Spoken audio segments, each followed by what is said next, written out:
Assalamualaikum warahmatullahi wabarakatuh. Teman-teman, kembali lagi di channel YouTube saya, Khairun Imam. Gimana nih kabar kalian? Semoga kita semua selalu diberi kesehatan, kemudahan, dan juga limpahan rezeki dari Yang Maha Kuasa, teman-teman ya. Nah, di video kali ini kita akan melihat bagaimana Amin Rais sepertinya sedang berusaha untuk mengatur-atur Pak Prabowo. Dan selain mengatur, dia juga berusaha untuk mengemis-ngemis ke Pak Prabowo. Kok ini gerombolan pemburu ijazah Jokowi satu-satu ngemis ke Pak Prabowo ini? Ada apa? Nah, selain itu teman-teman, kalau kalian ingat kemarin itu kan, Gatot Nurmantio, mantan Panglima TNI, memberikan pernyataan tegas kepada Hercules. Tapi ternyata Hercules tidak goyang sedikit pun, teman-teman. Hercules malah membalas Gatot Nurmantio dan mengatakan bahwa saya tidak takut dengan Anda. Waduh, sepertinya akan ada perselisihan besar nih antara Hercules dan Gatot. Dan terakhir teman-teman, ini yang paling luar biasa. Warga Papua, masyarakat Papua itu pasang badan untuk Pak Jokowi dan juga Mas Gibran. Sampai-sampai ada Mace Papua yang mengatakan bahwa Pak Jokowi, kalau Anda dihina, Anda direndahkan di tanah Jawa, silakan Anda pulang ke tanah Papua. Waduh. Kami di sini menyiapkan tanah yang luas buat Bapak. Luar biasa. Sampai-sampai Mace Papua ini menyiapkan farm untuk Pak Jokowi di Papua. Wah, segitu cintanya masyarakat Papua terhadap Pak Jokowi, teman-teman. Oke, sebelum kita mulai videonya, jangan lupa like, subscribe, dan share.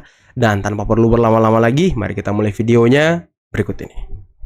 Tapi Gatot, saudara Gatot, Nurmantio, Anda, saya tidak takut sama Anda. Wow. Saya tidak menghargai Anda. Wow. Ya, jadi kenapa aku bisa begitu terhadap saya, bengis banget gitu loh.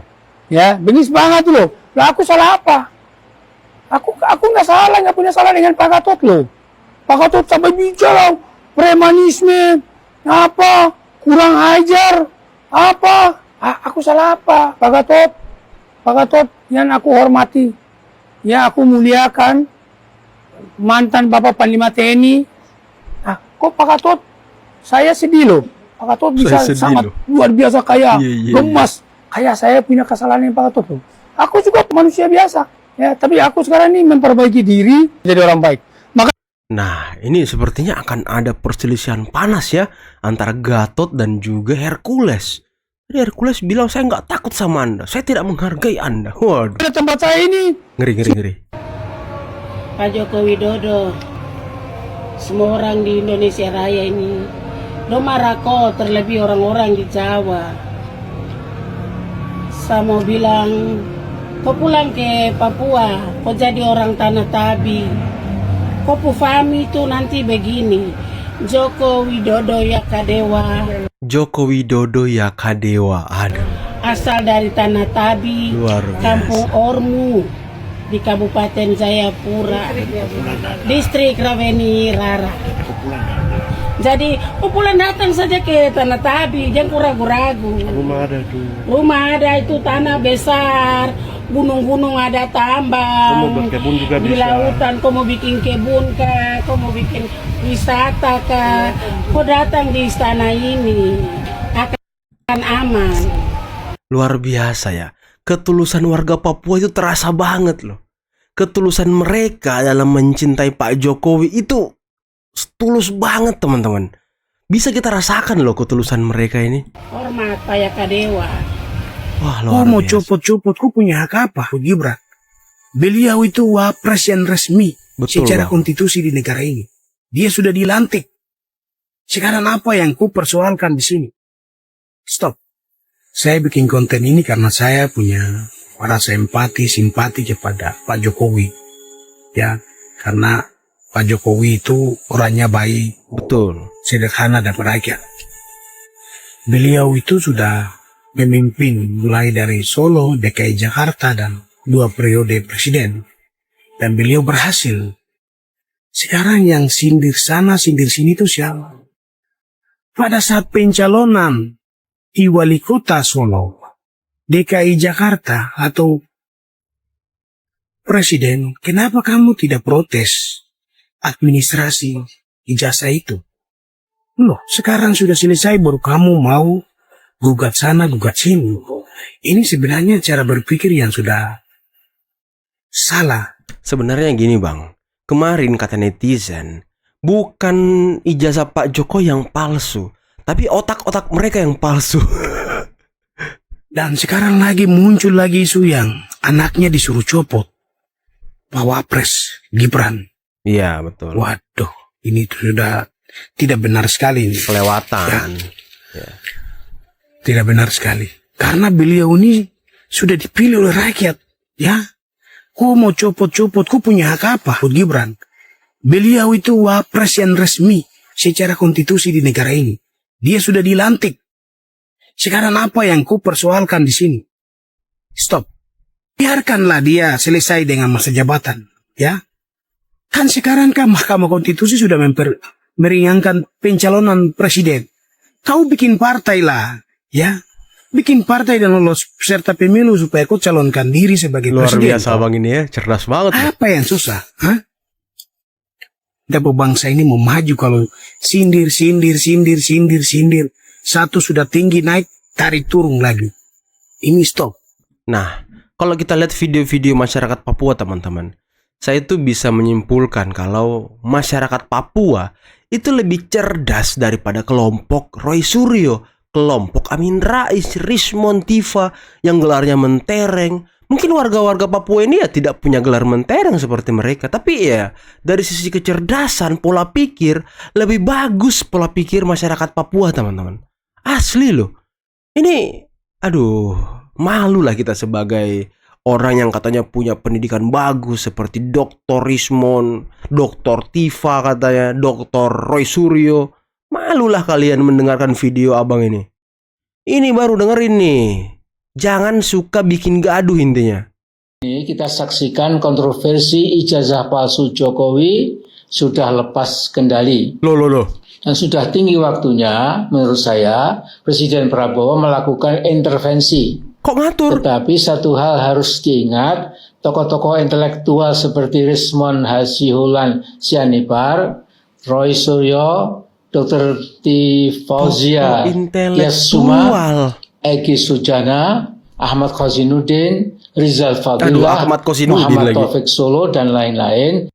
Lebih intelektual tadi abang-abang yang dari Papua itu ngomong daripada nama-nama yang Anda sebutkan tadi, Mbah Amin. Itu semuanya anak buah Anda di level-level Sengkuni. Aduh, apalagi ada nama Ahmad Khosinuddin. Dia memang intelektual, tapi intelektual untuk mengubah konstitusi negara, untuk mengubah dasar negara, yang ingin memperjuangkan khilafah, yang ingin mendirikan khilafah di negara kita. Aduh, udahlah. Kok tadi mau ngatur-ngatur Pak Prabowo? Suruh Pak Prabowo intervensi apaan? Apaan ini? Nanti kalau Anda kalah di pengadilan ngomong kriminalisasi gitu.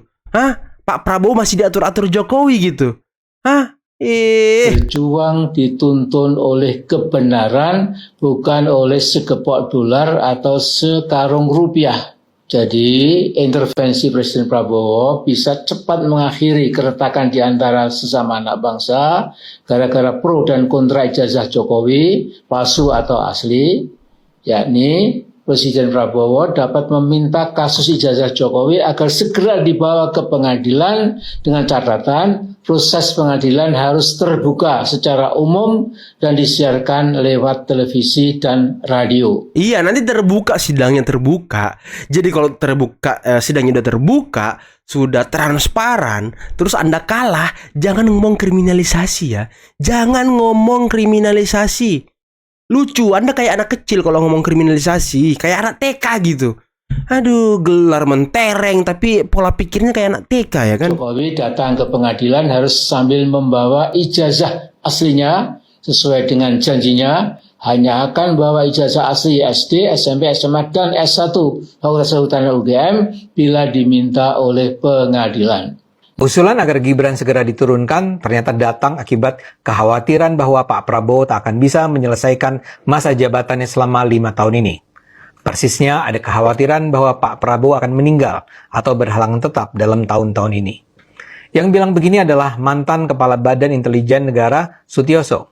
mantan Gubernur Jakarta ini menyatakan mendukung penuh tuntutan Forum Purnawirawan Prajurit TNI pada 17 April agar Gibran segera diganti.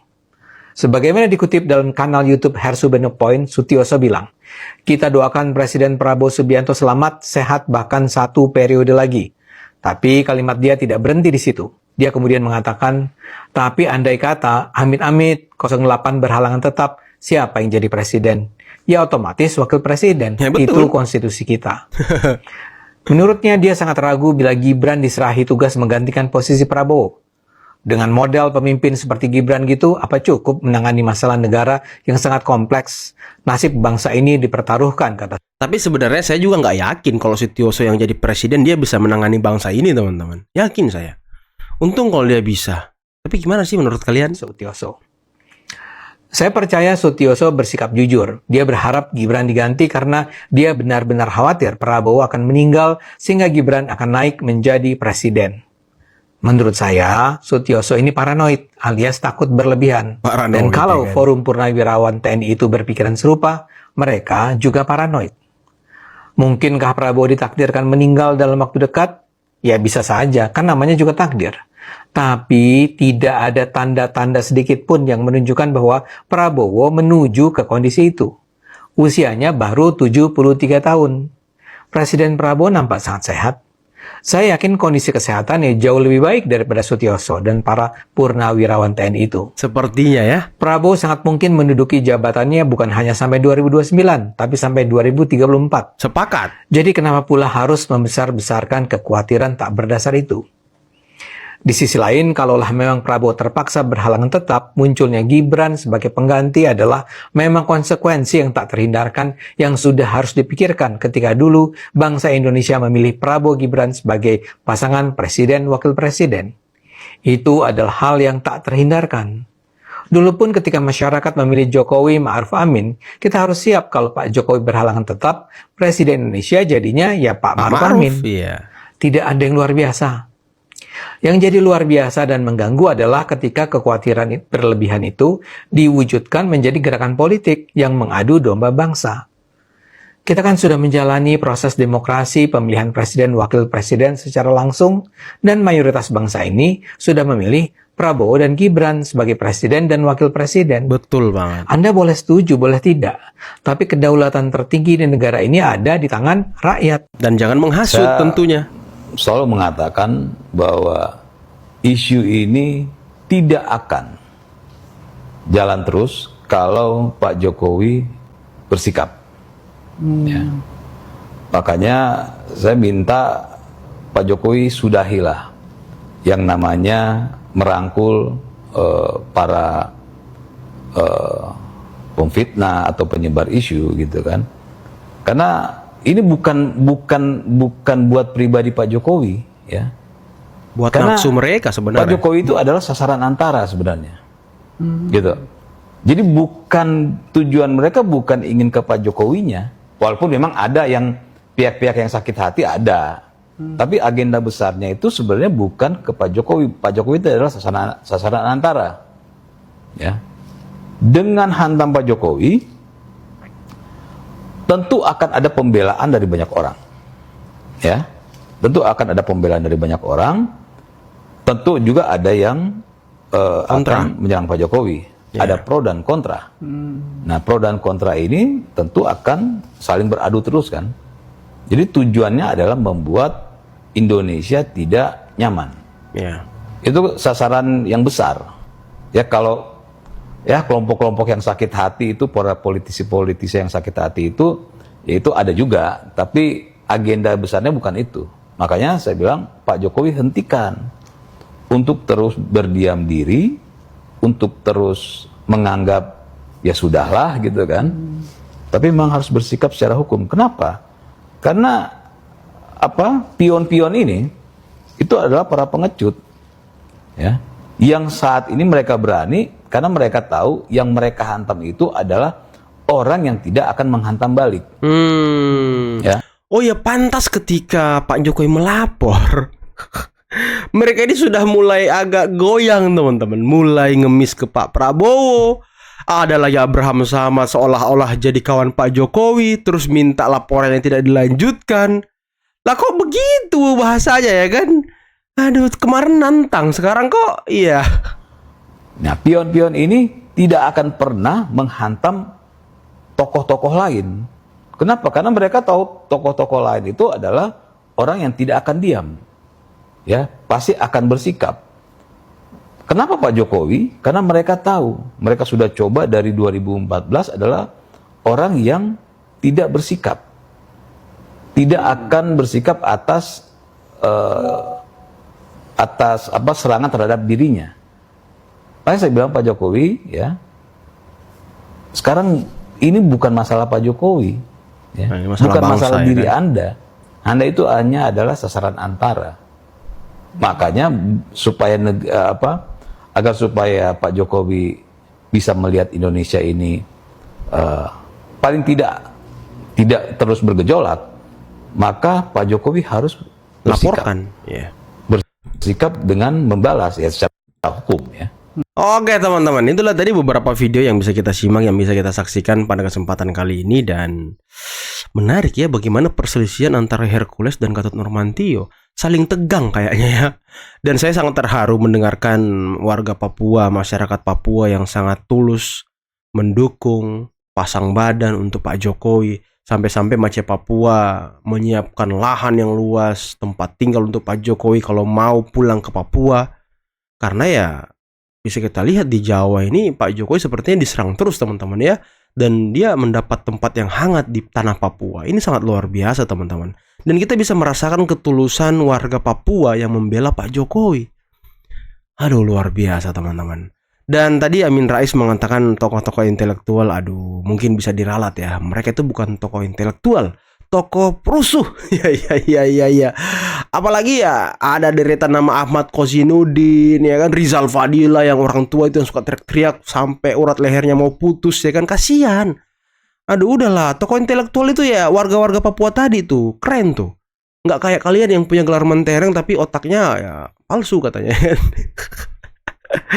Dan ya mungkin apa teman-teman, kita hanya bisa mendoakan Pak Jokowi.